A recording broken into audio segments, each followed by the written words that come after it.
En esta serie de videos hemos estudiado conceptos muy importantes de Deep Learning que nos van a permitir construir nuestro primer modelo de red neuronal. En este video presento un resumen breve del algoritmo de descenso por gradientes o Gradient Descent que es utilizado para actualizar los parámetros de nuestra red neuronal y así minimizar la función de pérdida. Recordemos que estrictamente la función de pérdida representa qué tan bien funciona nuestro modelo, es decir, qué tan buenos son nuestros parámetros para representar un ejemplo en particular. En este caso, para identificar la clase a la que pertenece una imagen en particular. La función de costo, estrictamente, es el promedio de las funciones de pérdida de todos los datos que agrupan o que forman nuestros datos de entrenamiento, nuestro set de entrenamiento. Después voy a presentar cómo calcular el número de parámetros de una red neuronal, el cual depende del número de entradas, así como el número de neuronas en cada capa de la red neuronal. Finalmente, con un ejemplo muy didáctico y sencillo, voy a explicar el algoritmo de retropropagación o backpropagation para obtener el gradiente de la función de pérdida o de costo con respecto a cada uno de los parámetros que integran nuestra red neuronal, el cual, en combinación con descenso por gradientes, va a ser utilizado para entrenar nuestro modelo y que así nuestra red neuronal aprenda a clasificar correctamente las imágenes de entrada. Vamos a empezar. Previamente presentamos el algoritmo de descenso por gradientes o Gradient Descent, el cual es utilizado para actualizar los parámetros de nuestro modelo de red neuronal y así minimizar el valor de la función de costo. En este ejemplo sencillo, donde la función de costo depende solamente de un parámetro W, lo que hacemos es calcular la derivada de la función de costo con respecto, por ejemplo, inicialmente a este punto, a este valor inicial de W, y así la derivada, o de forma más general, el gradiente, nos indica la dirección de mayor razón de cambio, de mayor cambio de la función de costo con respecto a este parámetro W. Vamos a llamarlo simplemente W1 por simplicidad. Lo que nosotros queremos, lo que el algoritmo de descenso por gradientes realiza, es que vamos a tomar un paso en el sentido contrario del gradiente, ya que no queremos avanzar en el sentido de mayor razón de cambio, queremos avanzar en el sentido contrario, es decir, para minimizar dicha función. Por lo tanto, vamos a tomar un paso en el sentido contrario del gradiente, que también está dado por la pendiente en este ejemplo sencillo, y vamos a generar un nuevo valor W. Y este sería nuestro nuevo valor W. Así, con este nuevo valor, volveremos a calcular nuestra función de costo, la cual ahora tendrá un valor diferente en este punto. Y volvemos a calcular el gradiente de la función de costo con respecto al nuevo valor W y repetimos el proceso, actualizando así de forma iterativa nuestros valores de nuestros parámetros W hasta llegar al valor que minimiza dicha función de costo. Por lo tanto, para actualizar los parámetros se utiliza la fórmula donde W es igual al valor W actual menos un valor alfa o learning rate por la derivada de la función de costo con respecto a nuestro parámetro W. Aquí estoy utilizando por simplicidad una notación de una sola variable. De forma más general, W va a ser una matriz, por lo que usamos W mayúscula es igual al valor actual de todos estos parámetros menos el valor alfa por la derivada de J o la función de costo con respecto a W, pero ya utilizaríamos la notación de gradiente donde dependemos de múltiples variables. De forma similar se calcularía la actualización del valor de nuestros parámetros bias, donde cada uno de estos bias o offsets pertenecen a cada una de las neuronas en nuestro modelo. El valor nuevo de bias de B estaría dado por B menos este valor alfa por la derivada de nuestra función de costo con respecto a B. Recordemos que el valor de este learning rate representa qué tan grande es el paso que vamos a tomar para ir minimizando nuestra función de costo. Es un valor crítico, ya que un valor muy pequeño nos haría converger al mínimo de manera muy lenta. Y un valor muy grande podría resultar en un paso que no lleva al mínimo, sino que en algún momento la función de costo no se minimice, sino al contrario, explote y se vaya haciendo más grande cada vez. Entonces es muy importante sintonizar bien este valor. Volviendo a nuestro ejemplo sencillo con el que hemos trabajado ya frecuentemente, nos damos cuenta que en este caso tenemos valores de pesos sinápticos asociados a cada neurona. En este ejemplo tenemos simplemente una capa de 3 neuronas, pero cada neurona tiene 4 pesos sinápticos asociados. Por lo tanto, tenemos un total de 3 valores que son correspondientes a cada neurona, 4 pesos sinápticos para cada neurona, por lo que tendríamos 3 por 4 igual a 12 pesos sinápticos en total en esta red neuronal, que como mostramos en un ejemplo anterior, representaríamos en una matriz de 3 por 4. No olvidemos que además cada neurona tiene asociado un bias, por lo que además de estos pesos sinápticos tenemos que sumarle un parámetro más que vamos a entrenar, que es este parámetro B, por lo que tendríamos en total 12 pesos sinápticos más, en este caso, 3 biases, dándonos un total de 15 parámetros que nuestra red neuronal va a entrenar. Por lo que, regresando a la simplificación anterior, nos damos cuenta que aún en un modelo sumamente sencillo como el que tenemos en este ejemplo, nuestra función de costo que esté aquí a la salida, o nuestra función de pérdida, si solamente hablamos de una muestra que estamos procesando a través de nuestra red neuronal, en este caso una sola imagen, depende de 15 parámetros. Por lo tanto, estamos hablando de un espacio multidimensional en el cual queremos encontrar el mínimo. Un espacio mucho más grande que el espacio que estamos mostrando aquí en esta imagen, donde solo depende de un parámetro. Sin embargo, para fines ilustrativos, el proceso es muy similar. Este modelo, por ejemplo, es un modelo más grande de red neuronal y también sigue siendo un modelo pequeño, donde tenemos solamente 2 capas. Esta es una capa, esta es otra capa. Estas se llaman capas ocultas y una capa de salida. Un modelo que en total tiene 3 capas más las entradas, que en este caso son 8 elementos de entrada. Pueden ser los píxeles de una imagen, si seguimos con el formato de ejemplo que hemos venido manejando. Algo que vale la pena notar y que es importante considerar es la cantidad de parámetros que nuestro modelo tiene. Por ejemplo, en este modelo, aunque se ve mucho más complejo que los modelos anteriores, que el modelo anterior que veníamos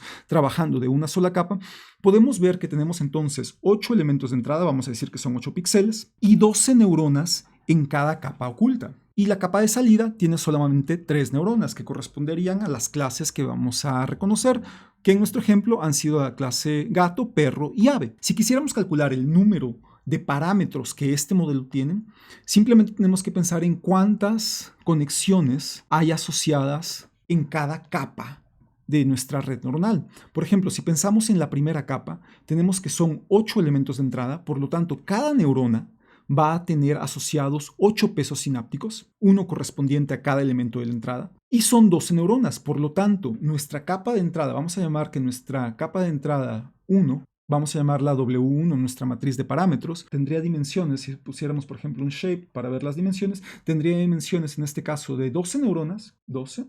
por 8. Y en total estaríamos hablando de que tenemos esta cantidad de parámetros que serían 96 pesos sinápticos, pero no olvidemos que cada neurona además tiene asociado un bias. Cada una de estas neuronas tiene un bias que también es un parámetro que vamos a aprender. Por lo tanto, no solamente tenemos los pesos sinápticos, sino también tenemos ese elemento de bias, que en este caso sería uno para cada neurona, lo que nos daría un total de 108 parámetros que la red, que nuestro modelo tiene que aprender, que tenemos que entrenar simplemente para la primera capa. En la segunda capa, vamos a llamarle W2, si hacemos el mismo procedimiento y calculáramos la forma o las dimensiones de esta matriz de W2, tendríamos que esta capa tiene 12 neuronas y ahora cada neurona tiene asociado un peso sináptico para cada elemento de entrada a dicha neurona. Y ahora los elementos de entrada ya no se tratan de los píxeles de nuestra imagen, sino se trata de los elementos de las activaciones de la capa previa. Y la capa previa tiene 12 neuronas, por lo tanto nuestra segunda capa tendría en total 12 neuronas por 12 conexiones a cada neurona, 12 pesos sinápticos. Además también no olvidemos el bias que también está asociado a esta capa, a cada neurona de esta capa, por lo que tendríamos que sumarle 2 elementos para el bias. Y este resultado nos va a dar un total de 156 parámetros que la red tiene que aprender para la segunda capa oculta. Y finalmente, la capa de salida, si llamamos esto W3, tendría una forma, aquí solamente tenemos 3 neuronas de salida, pero cada neurona tiene asociado una conexión para cada elemento de la capa previa, por lo que serían 3 por 12, y además cada neurona tiene asociado su bias, que en este caso serían solamente 3, por lo que tendríamos un total de 3 por 12, 36, más 3, 39 elementos o parámetros que se van a entrenar simplemente para la capa de salida, para la última capa. En total tendríamos 108 más 156 más 39 parámetros, dándonos un total de 303 elementos entrenables en esta red neuronal. Y 303 es un gran número de parámetros para visualizarlo como un espacio multidimensional, donde la función de pérdida para un determinado ejemplo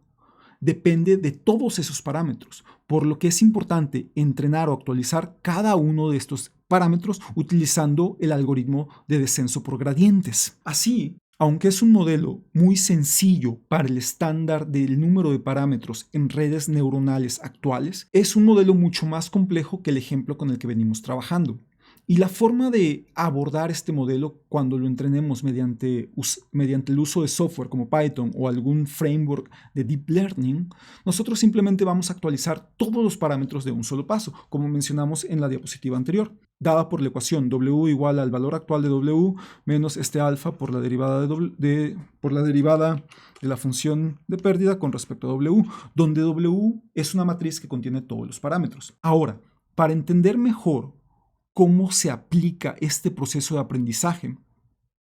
es muy útil considerar el modelo mostrado en la pantalla, donde vamos a abordar solamente una neurona a la vez. Entonces, imaginemos que esta neurona, ahora viéndola como un nodo en una gráfica computacional que realiza dos operaciones, estrictamente un nodo en una gráfica computacional realizaría la multiplicación y luego la suma. Sin embargo, para fines didácticos vamos a asumir que este nodo realiza la multiplicación y luego a ese resultado de la multiplicación le suma un valor que en este caso sería nuestro valor de Bayes. Imaginemos entonces que esta neurona está en la capa de entrada, donde una de las entradas a este nodo va a ser uno de los valores de los píxeles X, en el caso de que estemos hablando de una imagen, y la otra entrada va a ser el parámetro W asociado a ese píxel para esta neurona. Veamos entonces que, aunque usualmente representamos que el parámetro está asociado en esta conexión, vamos a manejarlo como si fueran dos entradas. De tal forma que la salida en este punto, en esta neurona, pues estaría dado por la multiplicación de X o W por X, vamos a decir, más el Bayes, ¿sí? Esta es la salida en este valor. Luego este valor se envía y se vuelve en la entrada, vamos a llamar que esto es Z, y esto se vuelve la entrada para la siguiente neurona, donde aquí también tiene una entrada que es una W, otra vamos a decirle W2 simplemente por simplicidad, y tiene asociado también un peso sináptico B2. De esta forma aquí tenemos una salida Z2 y esta salida Z2 se va a conectar a otras neuronas donde este proceso se va a repetir. En algún momento nuestro proceso de cómputo va a terminar arrojando, vamos a decirlo así, estos puntos significa que pasa por otras capas, pasa por otras neuronas, pero eventualmente se va a obtener una función de pérdida asociada a esta imagen de entrada. Entonces, esta función de pérdida va a ser la salida de nuestro modelo completo. Y lo que queremos hacer, voy a utilizar otro color para hacer esta explicación, es luego obtener el gradiente de la función de pérdida con los elementos de las capas previas, de tal forma que eventualmente a esta neurona que tenemos aquí le va a llegar el gradiente de la función de pérdida, de esta función de pérdida con respecto a este valor Z2, ya que el proceso que se sigue es un proceso que se llama backpropagation, el cual consiste en tomar el gradiente a la salida con respecto a al último valor que se tenía para generar esta salida e irlo transmitiendo hacia atrás, es decir, retropropagándolo. Por eso este esquema de aprendizaje se conoce como backpropagation. Entonces, en algún momento va a llegar el gradiente de la función de pérdida con respecto a este valor Z2 y este gradiente va a llegar siguiendo el proceso de retropropagación.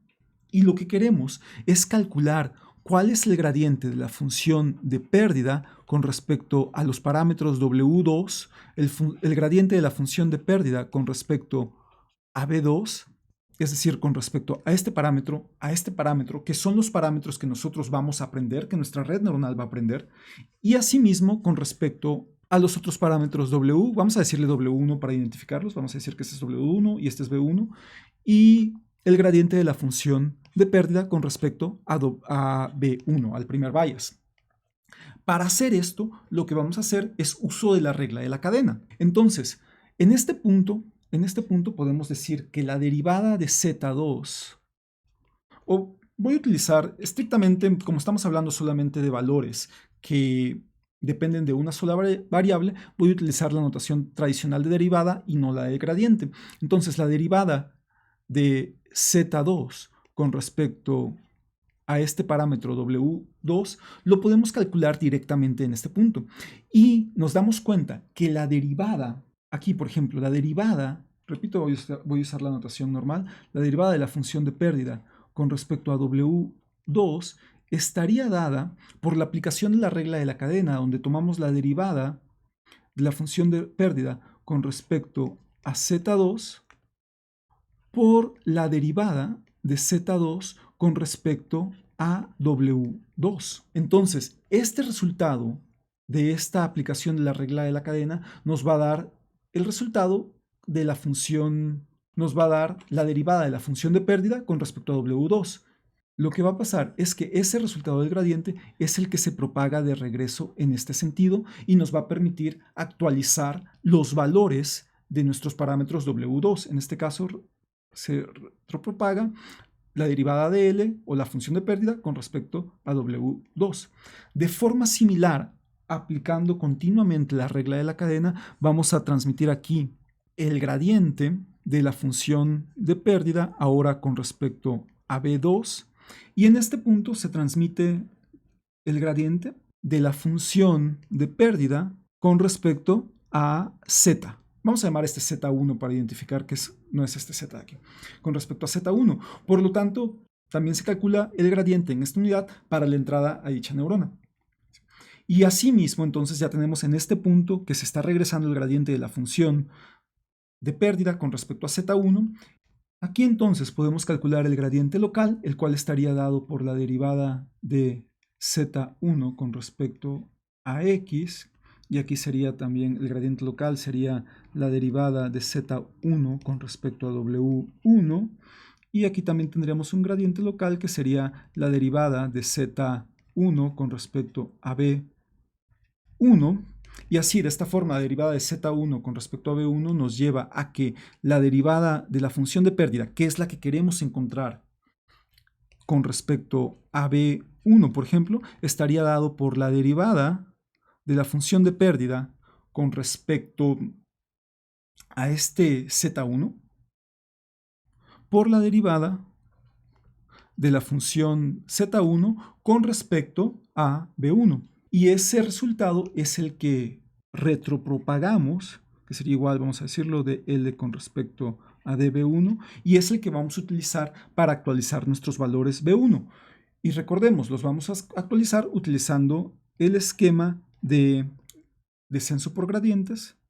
donde B1 es igual al valor de B1 actual menos alfa por la derivada de la función de pérdida con respecto a B1.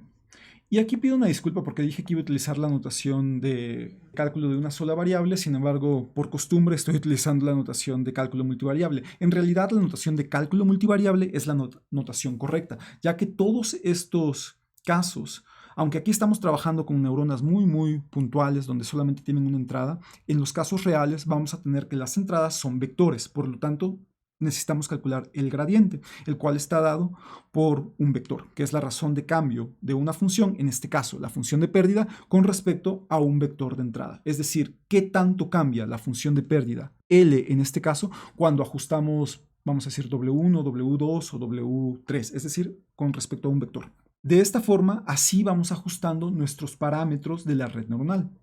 Finalmente, podemos decir que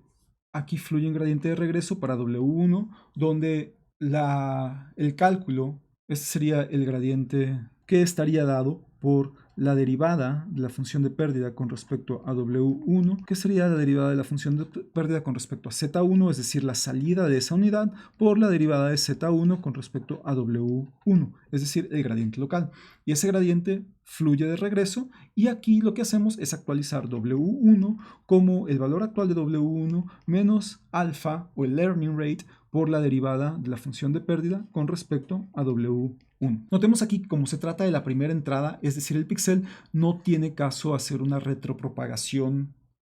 a la entrada, a los píxeles de la imagen. Sin embargo, se podría calcular. a diferencia de la neurona con la que empezamos a trabajar, donde sí tenía sentido hacer la retropropagación con el valor de la entrada, ya que este valor de entrada Z1 para la siguiente neurona es la salida de esta neurona. Este proceso de retropropagación o backpropagation no es otra cosa más que una aplicación de la regla de la cadena en cálculo. Así es como vamos a ir calculando los gradientes de la función de pérdida con respecto a cada uno de los parámetros. No obstante, no lo vamos a hacer neurona por neurona, sino se va a hacer mediante matrices que representan todos los pesos sinápticos. Pero es importante entender cómo es el proceso y creo que este ejemplo muy sencillo ilustra muy bien dicho esquema de aprendizaje. En este video, con un ejemplo muy sencillo, presentamos cómo el algoritmo de retropropagación en combinación con descenso por gradientes es utilizado para actualizar nuestros parámetros W y B, es decir, nuestros pesos sinápticos y nuestros biases, para minimizar nuestra función de costo y así mejorar el desempeño de nuestra red neuronal. En el siguiente video vamos a presentar un ejemplo muy sencillo de un paso completo del modelo de red neuronal que hemos venido trabajando. Es decir, vamos a tener biases, vamos a tener pesos sinápticos, vamos a tener píxeles, los 4 píxeles que estamos asumiendo hasta el momento. Vamos a hacer el forward pass de nuestro modelo hasta obtener la función de pérdida para una entrada en particular. Y con este valor voy a mostrar de forma didáctica cómo podemos calcular el gradiente de esta función de pérdida con respecto a todos los parámetros que integran nuestra red neuronal. Y así actualizaremos nuestros parámetros y luego volveremos a hacer otro forward pass para demostrar que con estos nuevos parámetros ya actualizados, nuestra función de pérdida en realidad disminuye, lo cual es lo que queremos hacer. Entonces, vamos a seguir.